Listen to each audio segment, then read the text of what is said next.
Amigos de Artes 9, me encuentro en este momento con Mario Alberto Garduño Hernández, director del Museo de la Caricatura aquí en el Centro Histórico de la Ciudad de México, para ser exactos en la calle de Donceles 99. Y bueno, ha accedido con nosotros para platicar acerca de precisamente de lo que es el museo, que bueno, en este momento se encuentra en reparación. Sin embargo, eso no merita que platicar un poco con el director acerca de este importante recinto cultural. Muchas gracias, don Alberto, por esta pequeña conversación. Bueno, antes que nada, una pequeña aclaración, porque acabas de dar un golpe de estado al presidente de los caricaturistas, porque él es el director, antes y ahora director del Museo de la Caricatura. Yo era el director de Relaciones Públicas, ahora soy el director de difusión, por eso es que estoy hablando contigo, para difundir las tareas que hacemos en ese Museo de la Caricatura. Perfecto, me parece muy buena idea.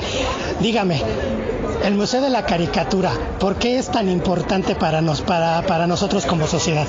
Porque actualmente, ya en este momento, el museo es un museo único en su género en el mundo, porque es la historia de un país contada por los caricaturistas, desde 1826 con la caricatura de Claudio Linati hasta nuestros días. Claudio Linati, uno de los... Claudio Linati, perdón. Ya lo volviste jotito a nuestra... Sí, ¿verdad? Sí, Claudio Linati, bueno, precisamente. Las referencias no nos afectan, ¿verdad? Exactamente. Pero no, creo que él era todo un caballero. Así es. De hecho, pues uno de los pioneros de la caricatura, cuyas algunas obras están dentro del museo precisamente. Sí, la que te mencionaba, la primera caricatura que se hizo en México dentro de la prensa mexicana, porque obviamente hay antecedentes de otros caricaturistas, pero ya dentro de la prensa mexicana como tal, la que se tiene oficialmente reconocida como la primera es la del maestro Claudio Linati, que por cierto él llega a nuestro país porque en el suyo él era un perseguido político. Entonces, al darse cuenta que hay una nueva nación que se llama México, pues decide venir a probar suerte, que por cierto para nosotros fue algo benéfico, porque no solo hizo la primer caricatura, también introdujo en nuestro país la litografía, que es ese gran invento alemán de 1796. Y precisamente podemos encontrar instrumentos de antaño que se utilizaban en las primeras caricaturas, no solamente las caricaturas como tal. Sí, ahora que la gente pueda volver a visitar el museo, encontrará algunos de los utensilios que utilizaban esos caricaturistas de antaño. Vámonos mucho más atrás, antes de que fuera precisamente lo que hoy es el Museo de Caricatura. Anteriormente ese inmueble se le denominaba el Colegio de Cristo. Me estoy refiriendo a la época de la conquista. El antiguo se llamaba Antiguo Colegio de Cristo porque don Cristóbal Vargas, que era el dueño de ese edificio, que por cierto no es el original, ya había otro antes, pero no le gustó, lo mandó demoler y sobre esas bases construyó el que todos conocemos, ¿verdad? El señor, como te decía, es un español con muchísimo dinero, y eso incluso le permitió mandar trazar la calle que hoy conocemos todos como Donceles. Antes era de los Donceles, por aquellos jóvenes españoles que llegaban a probar fortuna a lo que ahora es México, ¿no? Un hombre visionario que pues era de dinero y se preocupó mucho por la educación de los jóvenes en aquellos años, ¿no? Sobre todo porque era un hombre apegado a la iglesia. Sin embargo, su dinero lo destinó a la educación de los jóvenes. Sobre todo a esos jóvenes que no tenían recursos, porque muchos de esos muchachos se acercaban a esa escuela, pequeña escuela, que no seminario, porque algunos suponen que era un seminario, no, era una pequeña escuela donde enseñaba la fe católica, para que obviamente después de que aprendieran todo lo que tenían que aprender sobre la fe católica, salieran a difundirla.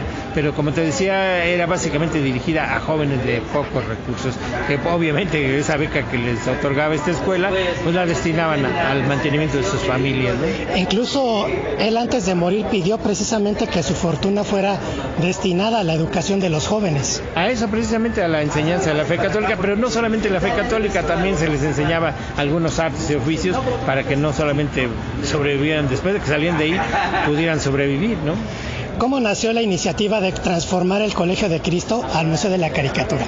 Bueno, cuando se acaban los recursos de don Cristóbal, que había dejado para esa escuela, pues la escuela finalmente termina siendo la adquiere un coronel que la convierte en una especie de vecindad, y posteriormente y finalmente a principios del siglo XIX y principios del XX, pues se convierte en un despacho de abogados y de libreros. Esa condición la tuvo hasta el 19 de septiembre de 1985, pero debido al terremoto, que del cual se habló hace un momento, pues se tuvo que cerrar. Eso lo aprovechó la autoridad para darle otro giro a este lugar y finalmente terminó siendo el Museo de la Caricatura. El 17 de marzo de 1987. Un inmueble muy importante porque precisamente reflejan todo el talento artístico de diversos caricaturistas mexicanos y extranjeros, pero sobre todo los mexicanos, ¿no? Que han laborado sobre todo en diferentes medios, sobre todo en periódicos, ¿no? Bueno, tú lo acabas de mencionar, específicamente hay muchos mexicanos, pero también hay gente como Marino Sagasti, como el mismo Claudio Linati, que son extranjeros, Marino y su hermano Osvaldo peruanos, el compañero Linati que te decía que era italiano, y así otros muchos, salvadoreños, Tuno Alvarenga y muchos otros más, ¿no? Que le han dado lustre a la caricatura mexicana. Para todas aquellas personas que tengan pensado dedicarse a la caricatura, dígame usted, ¿es fácil ser caricaturista? No, porque incluso en alguna ocasión Tomás Mojarro me comentó que él quería ser caricaturista. Me preguntó que qué se necesitaba para ser caricaturista. Yo solamente le respondí que dos cosas. La primera, volver a nacer, y la segunda, que Dios te dé ese don, porque es un don el de los caricaturistas, así como el don para ser un buen arquitecto, un buen ingeniero, un buen doctor, X cosa, ¿no? Además de las caricaturas, ¿qué otras cosas podemos esperar dentro del museo? Bueno, también ahí hay talleres para la gente que tiene ese don, en causarlos, ¿no? Pero sí tienen que tener ese don para que se puedan pulir esos diamantes en bruto. ¿Estos talleres son gratuitos? No, tiene un costo. Los compañeros que son los que los encabezan, pues se los podrán decir cuando ya esté abierto este lugar nuevamente. ¿Abiertos para todo el público? Claro que sí, y bueno, ahí los sábados, por ejemplo, es para la gente de la tercera edad, y los domingos para todo tipo de gente, niños, adultos y ancianos. Precisamente esta charla no solamente toca relación al Museo de la Caricatura, sino precisamente a la presentación de estos libros, donde en uno de ellos, que es el septiembre de 1985, habla precisamente a través de las caricaturas de los acontecimientos de aquellos años. Para ustedes como museo, y precisamente por la representación de las caricaturas, donde precisamente son varios autores los que participan en la colaboración de ese libro, ¿qué representa esa obra? Bueno, aunque en 1985 aún no se existía el Museo de la Caricatura, los caricaturistas acudimos al llamado del presidente de aquel entonces, el maestro Carrillo, para hacer un libro como el que ahora convocó el maestro Arturo Kempis. ¿Y este libro qué tan importante ha sido para ustedes? Los dos, tanto el del 85 como el del 87, ahí se han incluido trabajos excepcionales de muchos caricaturistas mexicanos. ¿Y qué es lo que podemos esperar ahora que abra las puertas nuevamente este museo? Bueno, por lo que nos cuentan y nos dicen la gente que lo está trabajando, es que va a quedar mucho mejor de lo que lo teníamos. Pues esperemos que realmente sea una apertura muy, muy interesante, muy importante. Y bueno, ¿qué les dice finalmente al público precisamente para que visiten el museo? Bueno, que nosotros les mantendremos al tanto para señalar la fecha de su reapertura.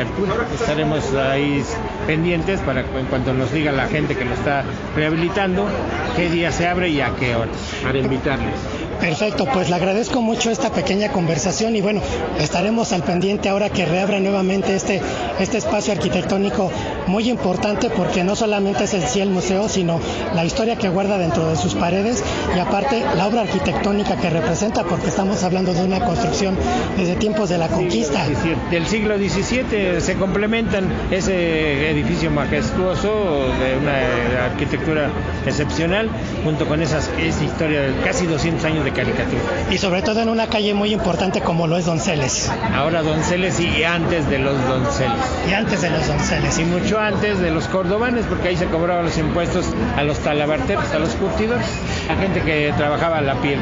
Pues muy bien, le agradezco mucho, don Mario, por esta pequeña conversación que realmente ha sido muy, muy educativa, muy pedagógica precisamente, y seguramente ahora que vuelvan a abrir este museo va a haber mucha gente interesada en conocerlo aún más, y especialmente ahora que con esta renovación que va a tener.